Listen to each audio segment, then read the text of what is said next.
open process before we send troops into battle. And once we decide what is in our vital national security interest, then we need to fund it and get on and fight the battle and fight to win it, not give arbitrary timelines like we're going to withdraw in 18 months, which is what he did in Afghanistan. And that is what the threat is right now, is this muddled thinking. That's one thing that they taught us at West Point, was unity of command and unity of mission. Figure it out, figure out what you're going to do, then go after and accomplish it. Mission first. And that's what we owe to our soldiers, and that's what I was as a congressman, is to force that debate. Thank you, sir. Mrs. Levinson. Do you have any more of that? Whatever you We need a clearly stated mission. Before committing troops, we need to recognize that the U.S. does not have the resources or even the proper standing for nation building. That may take decades to resolve in certain areas such as Afghanistan. And even with all of the monies and troops committed, we will not achieve victory with nation building. Washington seems to us have drifted into a vague, open-ended mission, and that situation must change. Thank you. Mr. McKinley. I think there are numbers of issues we could talk about. One is getting an absolute clear commitment to support our troops and our military. When you think about right now, Obama is one of his candidates for the Supreme Court, who used to be the dean of the Harvard Law School, and she forbid any military recruiting on campus. This isn't Procter & Gamble coming there. This was the military. These were the men that manned the walls, that guard us during the night. And she said, no, I'm not going to have them on our campus. We have to have a commitment as a nation to respect our military, to make sure that they have the tools, the equipment, the firepower to be able to protect us. I want to make sure that our mission is clear. I don't want our government interfering with that. I've lived through that Vietnam era when government interfered and didn't let our military do its job. We need a clear vision, a mission statement of why we're there. And I think there, as we stand up for our troops, they'll be able to come home. Thank you. Mr. Stark. Well, I certainly agree that we need a mission, but I think we need to go further here too. I think we need to go into looking at providing the technology and equipment, but we also need to look at how we provide that equipment and technology through the purchasing process, expanding the transparency of it, applying the savings to better use and keeping the costs down at the same time. But we need to put our soldiers' needs first. This country, again, I say, defense is #1 priority for the federal government, and it should always be considered that way. We also need to clean up the VA system. There is a tremendous inconsistency. I have seen it with my brother-in-law, I've seen it with myself, I've seen it with others, where you can go to one hospital and get tremendous treatment, you go to another and you get mediocre treatment. That mess needs to be cleaned up as well. But we need to overall put defense ahead of other less important priorities and see that the troops get what they need. Thank you. Ms. Hall? I agree with what everyone has said about it. To go over another point, cutting back on space exploration is a very bad idea. Obama is doing that, and space and military go hand in hand with the satellite spy stations and what have you.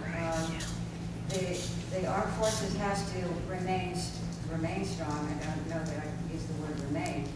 It needs to be strong, and whatever money needs to be spent on providing the strength for our military, I would certainly vote for. Thank you. Ms. Mayor? One of the things that the Constitution says that the government must do is defend its people.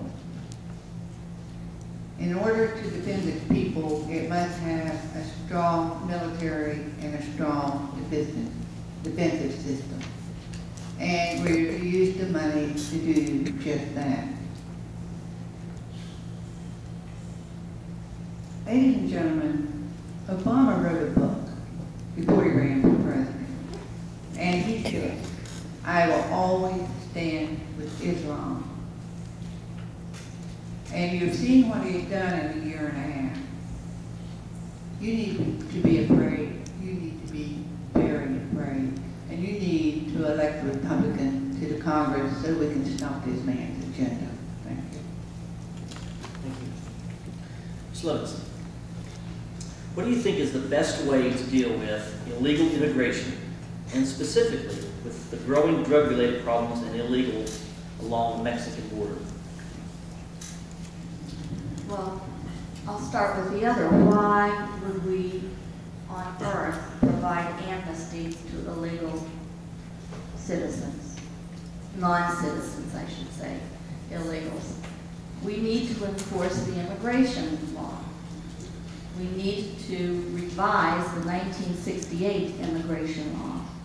And those who have entered this country illegally need to be sent back. It's that simple.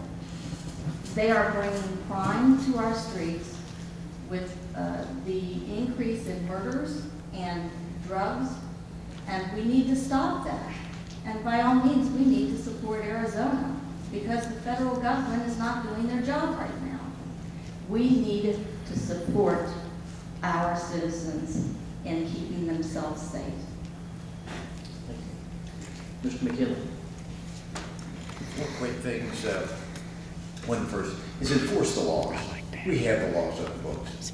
We just don't have the courage to back them up. Too many of our employers are exploiting the system to be able to take advantage of low-paid people to do these jobs. We need to punish those individuals, those companies that are doing that, exploiting the system. They should pay a penalty for doing that. We also probably would need to address a fine-tuning, maybe an amendment of the constitutional amendment that was done, I think it's the 14th Amendment, that means that just because you're born in America, you're all automatically an American citizen. I don't think that illegals should be able to come to America, give birth to a baby, and automatically have an American citizen.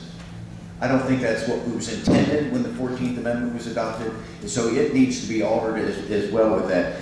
But sending these families back, sending them back, and enforcing the laws. We already have the laws. Finish the wall, the fence, whatever's necessary, guard it with the military, but stop these and send them back so that we can be America again. Thank you. Thank you. Mr. Stark.